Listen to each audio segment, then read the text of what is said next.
All right, There writers it is. and muse daters, welcome to this Facebook Live. Today I am here with John Ridge. He is in our Writing Gym VIP membership, and we're so happy to have him. He's on week 7, which is really exciting because it's an 8-week program. So at this point, John's almost finished. And he's here to talk about his experience in the Writing Gym VIP membership. So, John, I'm going to let you talk a little bit about your experience in the Writing Gym VIP. I can talk about Writing Gym VIP membership all the live long day, but let's hear about it from your perspective. If somebody said, hey, John, what's this VIP membership thing? What would you say? I would say it's been a thus far a really great experience. I've learned a lot, and I've also learned a bit more about myself as a writer, and I've learned about I've learned that I did in fact have strengths that I wasn't necessarily unaware of, and I was like, oh, I think this might be a strength, and then I find out later, yeah, it's a strength. The coaching is definitely also, there's so many, it's hard because it's hard to parse out because there's a lot of different elements that have definitely been helpful about from this program. From the content to the coaching to the writing salons that we've been taking a part of, it's been a very very comprehensive experience because there's the education from the modules, which I've always learned something.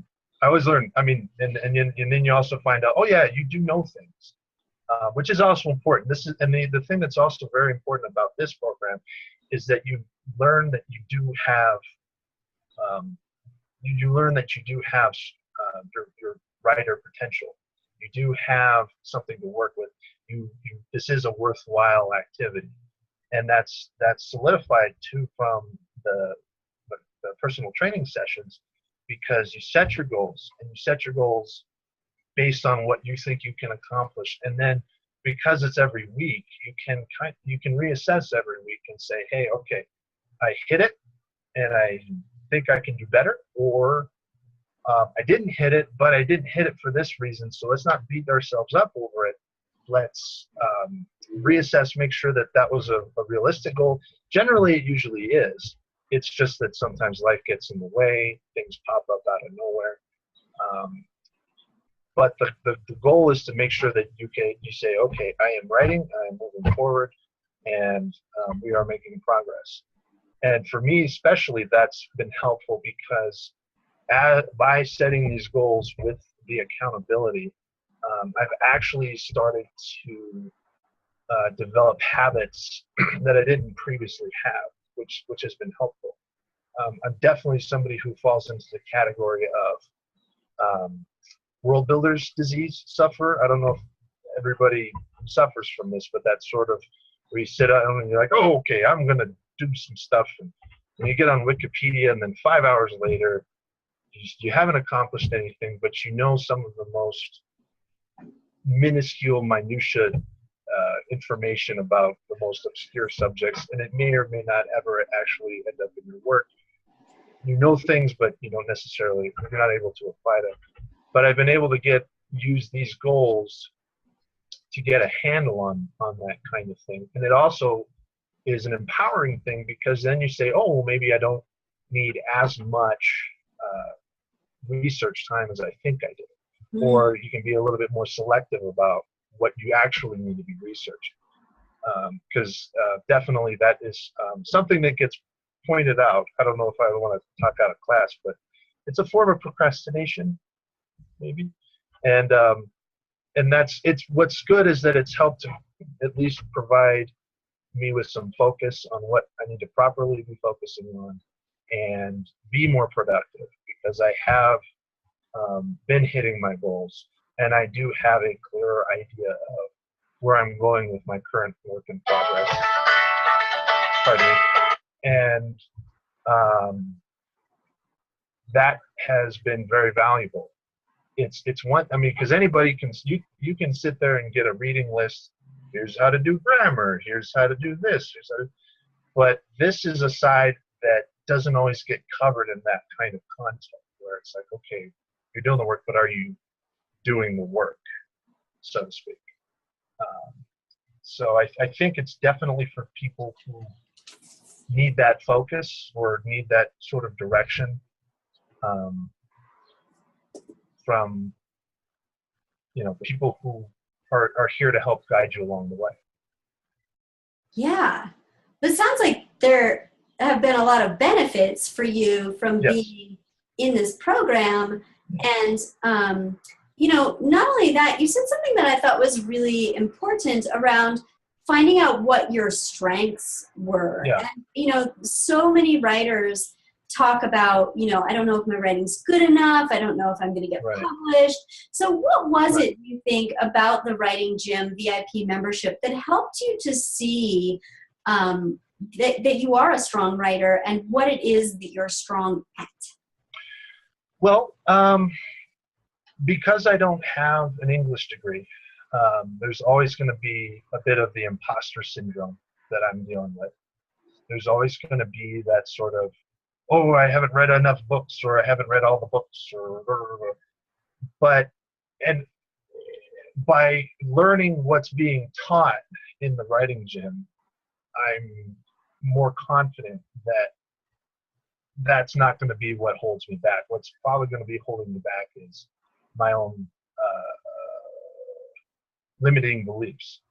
And one of the things that's been helpful, especially with the writing salons, has been, okay, one of the things, a lot of the feedback that I get a lot is my usage of vocabulary, my precision in what words I choose, also the economy of words, and this is actually something that's been consistent throughout my writing critique, even prior to, and it's nice to know I still got it, so to speak, is the economy of words. When I do write a sentence, try and say it in 5 words when other people end up saying it in 8 or 10. Also, the setting up of expectations and then subverting the how you think it's going to go as a sort of a surprise without. The goal is to try and make it look like it's not coming out of left field, which is important. But that's sort of like, oh, I see what you did there kind of reaction. That's also been one of the things that I'm feeling more confident about that I can say about my work. But I think the other thing is the imposter syndrome.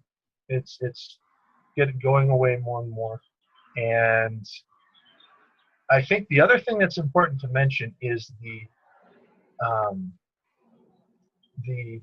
focus on what you're doing right. And we're not necessarily worrying right now about what we're doing wrong, but more about what you're doing right. And I think the thing that's important with that is you're doing it right, and so you tend to gravitate towards doing the right thing more often as opposed to avoiding the wrong thing, which ends up, it's like riding a bike. Don't run into the tree. What do? You run into the tree. So a similar kind of thing with this, and it's good to have that repeated enforcement of that the repeated positive reinforcement. I think I drank too much coffee, but that's very helpful because it helps reinforce those pathways, so to speak. Yeah, I mean, it's really interesting that you say that, putting on my neuroscience hat, which is one of my favorite things to do. I mean, you really are reprogramming those neural pathways when you're focusing on the positive. And so, I'm glad that you picked up on that, because that's really one of the main intentions of what we do in the writing. Right. So, let's talk about what the application of that is. So, you've been in this experience. It's focused on the positive in your writing. Some people might hear that and be like, oh, kumbaya, sitting around the fire, whatever. So how actually has focusing on the positive, focusing on what's strong in your writing, helped you to finish this manuscript that you're almost done with now? It helps get it done. The thing is like I've had some negative experiences in my writing journey, as it were, and while they were intended to be illuminating, they also can be very crippling too. And it touches on. I mean, it's one thing to have it all dialed in intellectually, but if emotionally you're still not quite on stable ground, it doesn't matter how dialed in you are intellectually, because if you can't emotionally bring yourself to the page, the work isn't going to get done. And I think that is also it's interesting, because I used to have this sort of like, all right, even if it makes my fingers bleed or my face bleed or whatever, it's like show up to the page and bleed all over the page. Or to a degree that is a helpful attitude, but there are also times when it's like you need something else besides that. You need to be wanting to arrive at the page, and this definitely has helped me want to show up to the page, because there is always going to be that inner critic. There's always going to be that inner heckler. But if you can at least show up and face those voices with a little bit different perspective than, oh, I gotta show them, I think it's probably going to be a more sustainable approach, instead of working so hard. Oh, I got the thing out, and then it goes out, and then whatever happens, and depending on what even if it succeeds or fails, what's going to matter is your internal landscape when you come back to the page for whatever else you want to do with your writing. So it's definitely, I hear what you're saying about the kumbaya, and I'm trying so hard to make it not sound like kumbaya, because I don't feel like it's kumbaya. I feel like it's like, hey, let's still get some work done. So, and it definitely doesn't smack of the aphorisms you see on social media sometimes, where it's like a sunset, and it's like, just because you never saw the sunrise doesn't mean you don't know its beauty, because I don't know. Yeah, I haven't felt any of that kind of stuff. So yeah, it's been fun.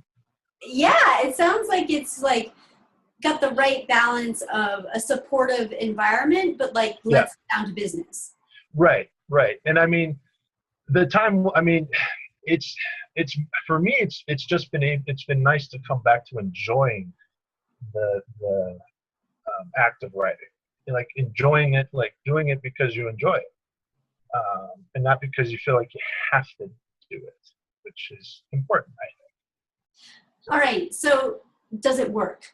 I mean, are you getting writing done? Does it work? Yeah. The biggest thing that's been holding me back on the project that I'm working on right now is clarity of intention, insofar as making sure what I'm working on is actually going to be a path to something that will come to fruition. I'm not a classic case, because right now I'm working on sort of like a big plot structure that encompasses a lot of what will end up being a lot of pages. But the thing is I had a lot of sticking points, and I had a lot of overthinking that I was doing prior to this program, and that a lot of that has been cleared up. I mean, I'm still there's still some uncertainty, there's still some work to be done, but the progress has been accelerated because I'm not spinning my wheels as much as I used to, which is very important, because it's the difference between getting it to where you want to be in a matter of a year, as opposed to however many it may end up, because you're still drawing diagrams on napkins for some reason, which you may or may not end up using. So let's say you're hanging out with a whole bunch of writers, and they're like, hey, John, like I really want to write this novel. I'm kind of stuck. Do you know any resources? And you say, yeah, you should try out this Writing Gym VIP because. What would you say to those people? I would say, I think because at the very least, it can break you out of your normal routine, your normal thought, your normal self-talk. And it depends. I mean, actually, I wouldn't say it depends on your circumstances in terms of like what you've been through prior.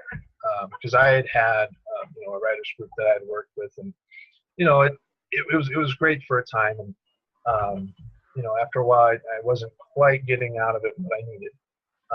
And then I know there are members of this gym who didn't have that experience, and they're coming at it from a different path. But I think it also brought them outside of that whatever mental landscape that they had. And so it's good to do that, but it's also good to do that with some focus, with some structure, and with a goal to be productive by the end of it, or have if you're not already at your goal, you're at least on the path to get that goal done along the way, as long as you maintain. So it's one of those. Well, was it Einstein? I don't know. This is one of those internet quotes that I always wonder about. It's like the definition of insanity is repeating the same action, hoping for a different result.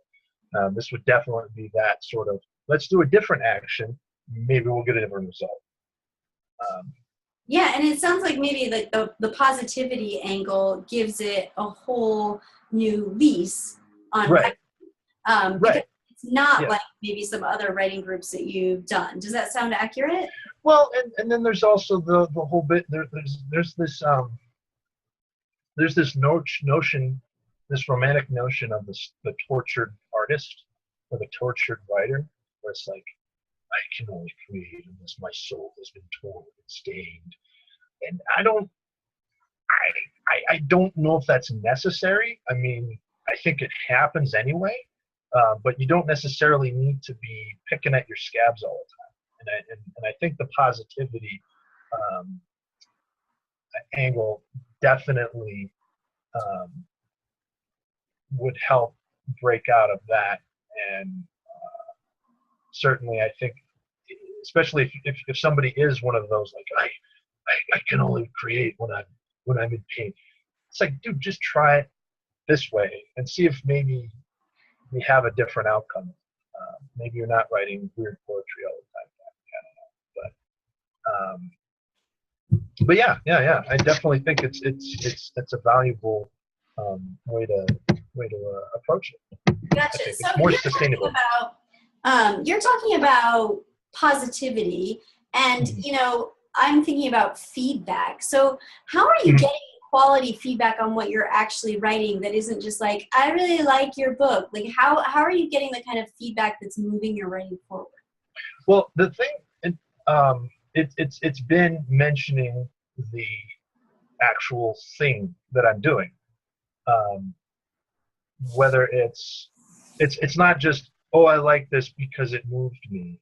It was, here's what you did, and here's how that affected my view of the story, and here's why what you did that affected my view of why I liked it. That's that is the kind of feedback that you want. I think it's not enough to just sit there and say, yeah, I liked it, but it's important to know why you got it right, because then that also becomes, okay, so I did it, this is what I did, and this was the right thing. That becomes a repeatable action. Mm-hmm. It's like a science experiment or science paper. We did this and this happened, and then if it's a repeatable action by somebody else who repeats the action and gets the same results, there might be some merit to the methodology of the experiment. Same thing with this. They tell you, okay, you did this, you did this, you did this. If you can repeat that, this, and this, not so much that it becomes your formula, but because it's like, I'm intentionally, this is what I think the story needs, and so I'm going to intentionally do this, and it will, and I have confidence that it will elicit this result. That's an important thing, to be able to have intention and then also have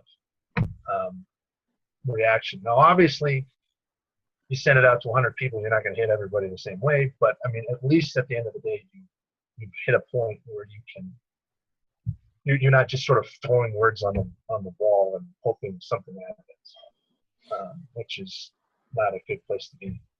Right, right. So if I'm understanding you correctly, I think that what you're saying is that the feedback that you're getting is really based in the principles of craft. Yeah. Mm-hmm.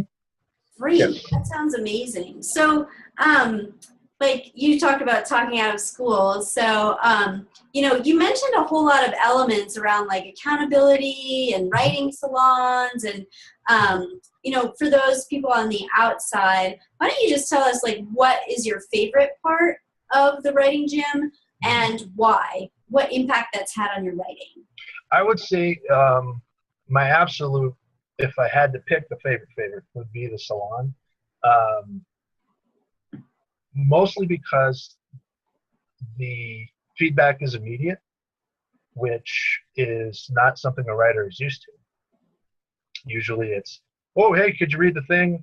And then sometime later they come back and after they've read the thing, they say this. But when you get that immediate feedback, it's a lot easier to see the connections between what you've done and how the reaction you've created. And it also feels, it feels very empowering. And even though, I mean, and this will sound a little kumbaya, but it is nice to just sit there, do a thing, and then learn about what you're doing right. It helps build confidence. It helps build self-esteem. It helps build your craft too, because then you can sit there and say, okay, well, this, and it also gives you an opportunity to see what other people are doing and what they're doing well, and see if you can learn from them as well, especially once it gets pointed out, or even if you notice what they're doing well and tell them what they're doing well, because then it also feels good to let them know how they're improving. It's a very I know I'm not as well versed in neuroscience, so I'm sure there's like a neurotransmitter pathway that, dopamine or something, that helps your brain function and come to the page a little bit better, because we're going through this experience. Yeah, and so you said earlier that this experience in the Writing Gym VIP, that you'd taken classes before, but that the Writing Gym VIP was a different experience. And the Writing Gym VIP is a program, it's not a class. So can you help to explain like what that means and how that really augments the experience to help you to become a successful writer? I mean, from the participant's point of view, like what it's like to be on the receiving end of something that's not just like a teacher going, here's what you should do, and this is how this works, but that there's more to it than that.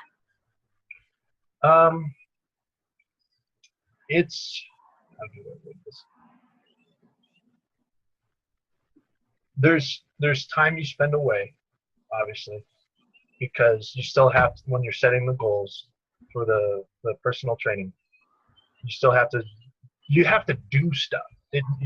I think that's probably the key there. If you read a book or you attend a seminar that doesn't necessarily provide homework or something, it's a very passive kind of experience. Whereas with this, you're having to engage. You're having to be active. Like with the salons, you have to actively produce. And with the personal training, those goals are based on you actively having to produce. And so those are ample opportunities to apply what you've learned from the classes, which I think is, I think it's important, because it's kind of like, okay, you read the book, okay, well, when I get to it, I'll finish it. Whereas this one, it's like, okay, I said by this day I'm going to have this done. Okay, so it's sort of like a weird sort of like, it's homework, but it's not, but you did it to yourself, which is easier to deal with somehow, because then you're like, well, I can't get mad at anybody because I said I was going to do this. So because I better do it. You know. So it sounds like overall you're enjoying your experience, and Absolutely. that it's really working for you to help your writing, and that you're having some fun while you're doing it along the way. It's boosting your confidence and getting that manuscript closer to publishable. So, famous last words. What would you say to the people who are watching right now, who will watch this later? Writing Gym VIP. What are your last words? Oh, golly. Put you on the spot. Right?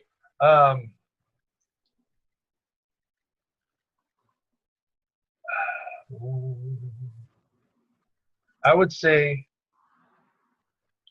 do you know what you're made of? And if you don't, are you ready to take a step towards finding out? And this is the other thing. This is the other thing I say behind the backs of people who do this, because it's like when I say, "Oh yeah, I'm working on a book," people say to me, "Oh yeah, I've always wanted to write a book." I'm like, "Okay, have you always wanted to write a book, or are you just saying that because you want to sound cool? Like, which one are you? Are you the one that actually wants to write a book, or do you just want to sound cool in a social setting?" Where are you? Where are you at? Show me who you are, what you're made of. That would be, think about that, and then think about what you're willing to go after to try and make that a reality. If that's your goal. I don't think you can fit that on a tombstone. But anyway. Maybe we'll make it into a T-shirt. Yeah, sure. It just wraps around the whole. Yeah. All over the shirt. Yeah. It's just all over the place, and they're like, "How do you?" And so you just walked around with people going, "What? How do you?" Anyway. John, it's been an absolute honor to work with you in the Writing Gym VIP, to watch you grow as a writer and expand and, break out of that world builder's disease and actually get pages written. And thank you so much for your time and sharing your experience with the people here, so that they can know firsthand, not just me like talking about the Writing Gym. So we really value you, and I can't wait to put your book on my shelf over there, because I know it's going to happen. So thank you for your time. Well, thank you. Appreciate the time. So if you'd like to know more about the Writing Gym VIP membership and how you can get your manuscript finished, boost your confidence, and become a stronger writer, I'll post a link, and you can book a call with me. You can drop right into my calendar. We can talk via phone. We can talk via Skype, depending on where you are in the world. We have people in the Writing Gym from all over the world, and we'd love to have you join us if you're serious about publishing and becoming a better writer. Thanks.